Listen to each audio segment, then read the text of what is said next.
Ann Kitchens again. I am here doing a video about insulin administration. I'm going to be demonstrating both pens and vials of insulin, so just watch for the segment that is appropriate for your prescription. First thing I want to say, if you're watching this video, we have decided to start you on some insulin. And I know that can be very scary. A lot of people had gone from having just normal glucose prior to pregnancy to then getting diagnosed with gestational diabetes, and in a really short time frame moving to insulin. I wanted to let you know that if you're even contemplating insulin, I'm very, very proud of you. I know that pregnancy is very difficult. Adding the finger sticks, the blood sugar checks is an added layer of difficulty, and then certainly the insulin is another layer on top of that. So I'm proud of you. I'm proud of the steps you're taking. I'm hoping that this video kind of eases your mind a little bit with regard to insulin use and can help you in that process. The first thing I want to do is just explain just a little bit about insulin and your blood sugars and which insulin is appropriate for you.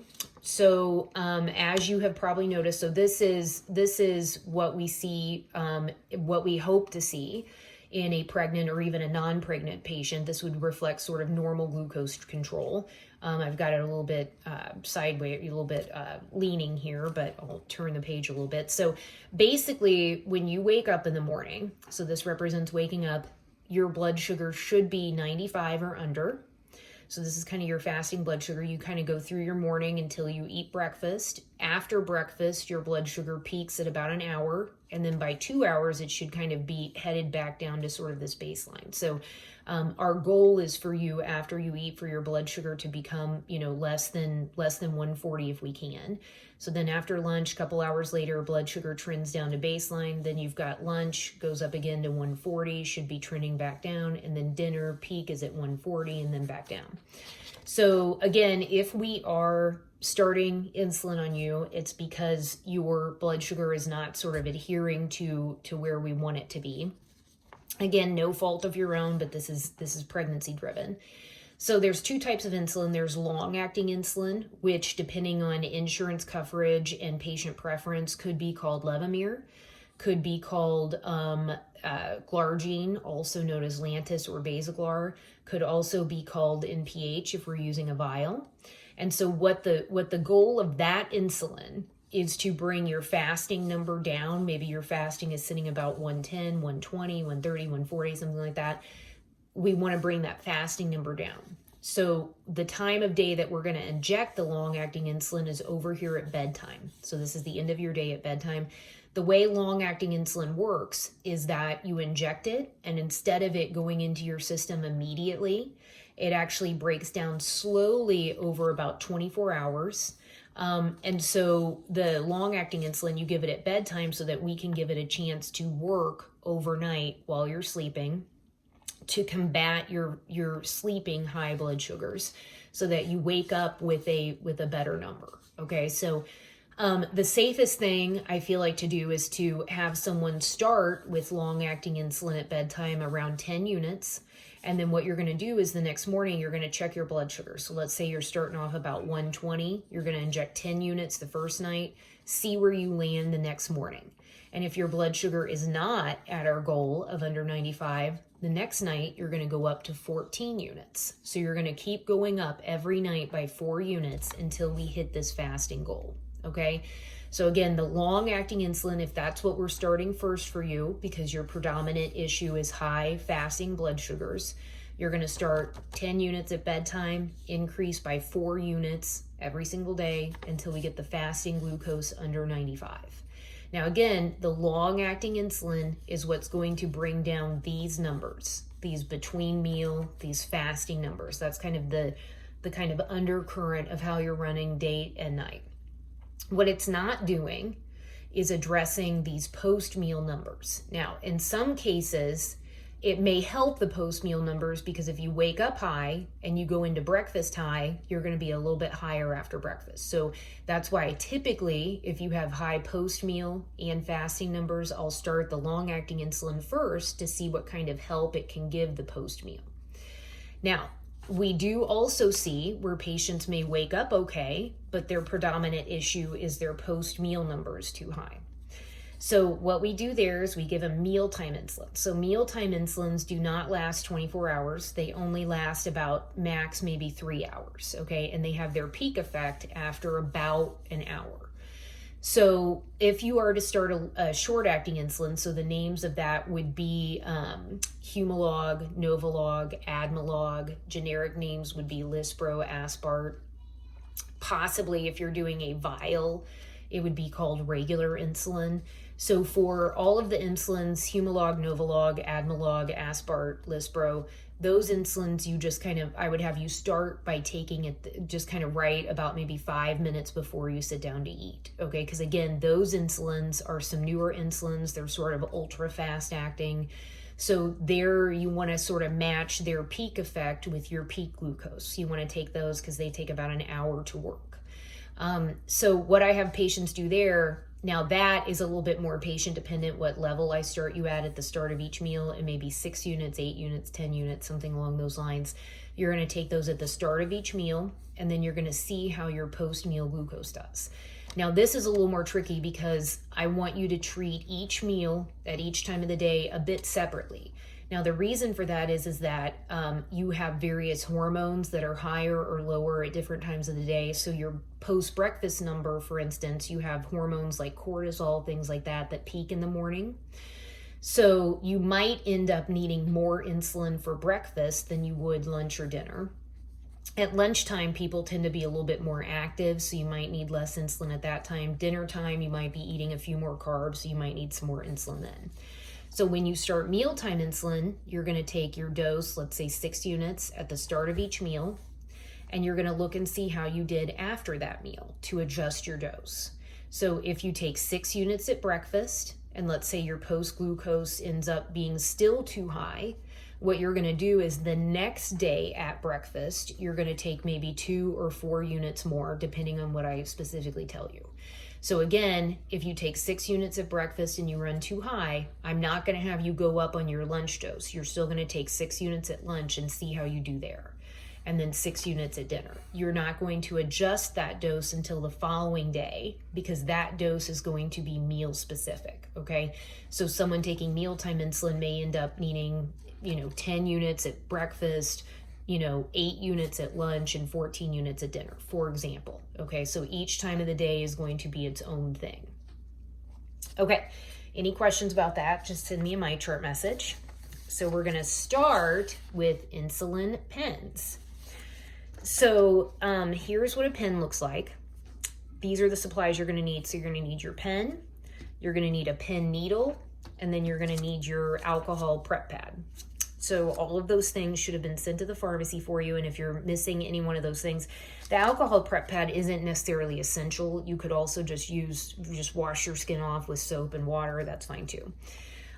So let's say this is a long-acting insulin pen. Let's say that you're starting, 10 units at bedtime. This would be the same pen that you would, same appearance, same technique that you would use for a short-acting insulin pen. So what you're going to do is you're going to uncap the pen. Here's the insulin, and here's the dial that you're going to use to be able to adjust your dose, okay? So you're going to take your pen needle, and you're going to pull the top off. So what you're going to see is you're going to see a pointy needle in there. That's not what you're injecting yourself with. That's the needle that's going to go in the end of the insulin pen to stick the needle in there. So you're going to put that on, screw it, and then you're going to pull that off, okay? Now, what you're going to do is you need to pick an injection site. So the options for that, you have to inject into a fatty area. So insulin needs fat. It doesn't like muscle. It just wants fat. So the options are, you can use the underside or the outer side of your arm, but this fleshy part down here. You can use, even though you're pregnant, perfectly fine to do this, you can use your belly. So we want to kind of use this sort of fleshy part sort of down here, but really anywhere that you can squeeze, you are welcome to use. And you can also use your thighs. So you can kind of use the outer part of your thighs or the inner part of your thighs where there's fleshy, fatty part.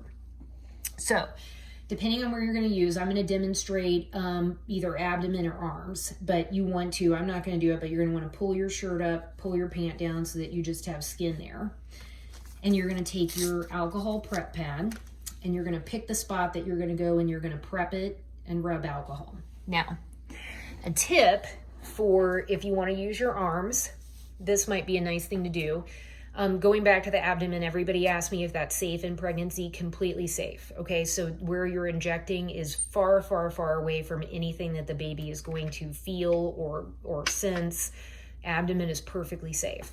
But as the pregnancy progresses and the skin kind of tightens, you might have a little bit of a harder time being able to grab some fatty tissue there to inject in. So at that point, if you wanted to maybe use your arm, again, you would need to have a short sleeve top on, but what you could do is if you just put your arm on a table, it will kind of expose the fleshy part there so that you have the ability to inject sort of while you're being braced by the table. So back to the pins. So we're going to start with 10 units. So you're going to uncap, and you can see that needle there. Let me hold it up to a sheet of paper so you can kind of see that needle. Pretty short needle. So what you're going to do is you are going to dial up to 10. Actually, what you're going to do first is prime the needle. So you're going to dial up to 1 or 2 units. Okay, so just like a unit. And then you're just going to squeeze that insulin out of there.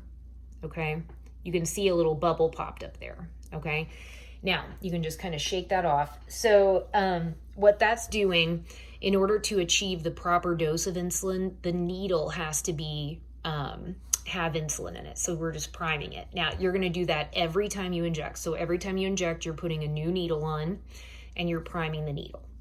So then once you primed it, you're back down to, well, I'm not quite back down to 0. So you're back down to 0. So then what you're going to do is you are going to dial up, and you can count the clicks or you can just do the dial to 10 units. 1, 2, 3. Well, this is a half unit pin. So most of the time it'll be 10 clicks. Again, I grabbed a sample that's a half unit pin so you can just kind of watch where you dial up there. Okay, so yep, I've got 10 units in here, okay? Now, what you're gonna do, like I said, is you're gonna brace your arm on the table, or you're going to inject in your belly. You're just gonna grab, you've already wiped off your area. You're just gonna go in perpendicular. And what you're gonna do is we're gonna say, you're gonna do a technique that's called burying the, you're just gonna kind of bury the needle in there. Okay, so here's my sample kind of tummy right here. You're just gonna go in, just real quick, boom. And then to make sure that you get it all the way in, you're just gonna kind of push until it goes all the way down. And then you're going to, might be most comfortable to do it this way, but you're going to depress that the whole way down.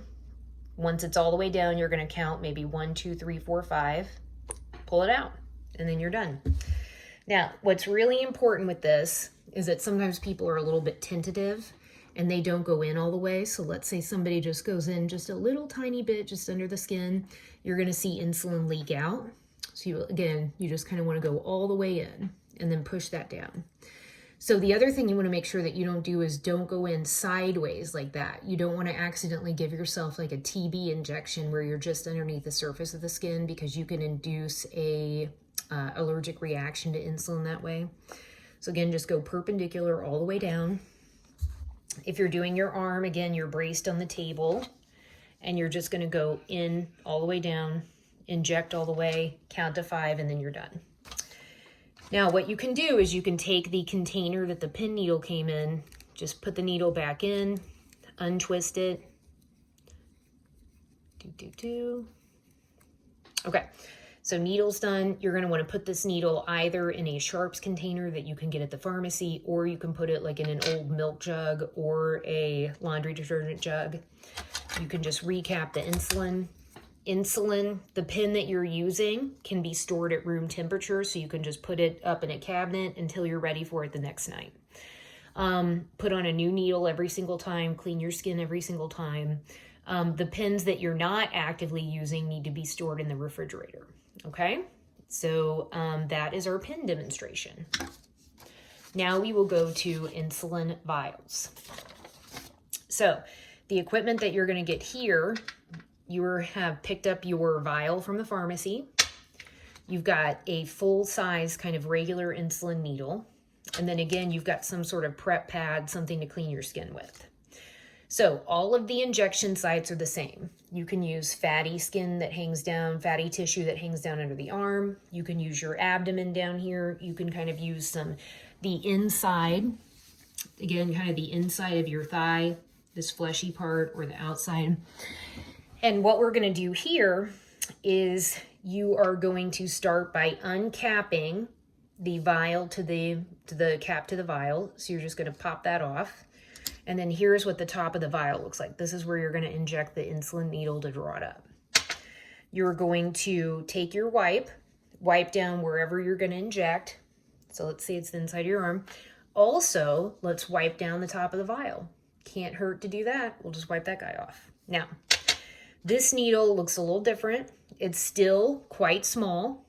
Okay, so still have a small needle. I actually I was playing with that earlier, so I have a little bit of stuff on that needle I'm going to get off. So this is the needle, the amount that goes in.